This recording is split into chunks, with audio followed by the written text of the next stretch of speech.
అందులో భక్తి మొదటి తెలుసా? చెప్పండి.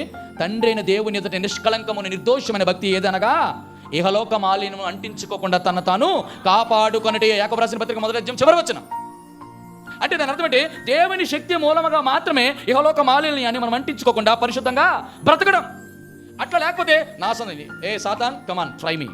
నేను ఒకసారి ప్రారంభంలో నేను ప్రాంతంలో ఎక్కువ ఉన్నప్పుడు ఏమనుకునేవాడిని అంటే, సాతానా నువ్వు నన్ను ఎలాగైనా శోధించు, కమాన్ అనివ్వండి. నేను ఏమన్నాను? కమాన్ టెస్ట్ మీ, ట్రై చేయండి అని అనివ్వండి. ఇలాగ అన్న 10 నిమిషాలకి టుప్పుకుమని పడిపోయాడు. ఇదేంటి ఇంత ప్రార్థన చేస్తున్నాను కదా, నా ప్రార్థనలో శక్తి లేదా, లేదా ప్రార్థన జీవితం తక్కువైపోయింది అనుకునేవాడిని. అప్పుడు నాకు ప్రభు వారు ఏం జ్ఞాపకం చేశాడో తెలుసా? 2 తిమోతి రాసిన పత్రిక 2వ అధ్యాయం మొదటి వచనం, నా కుమారుడా యేసుక్రీస్తునందు ఉన్న కృప చేత నీవు బలవంతుడుకము.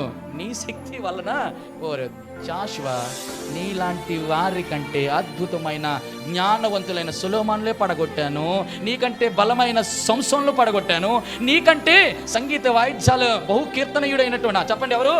దావీదు లాంటి పడిపోయాడు. నువ్వెంత, నీ ఆత్మీయ జీవితం ఎంత, నీ భక్తి ఎంత?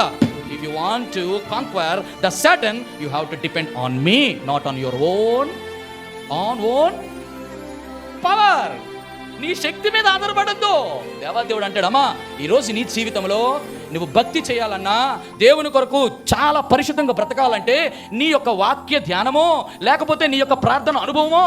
చెప్పండి, సాతాన్ని మన ముందున్నారు. జ్ఞానవంతులు సొలొమోను పడిపోలేదా? జ్ఞానవంతుడే. బలవంతుడైన సంసోను లేడా? పడిపోలేదా?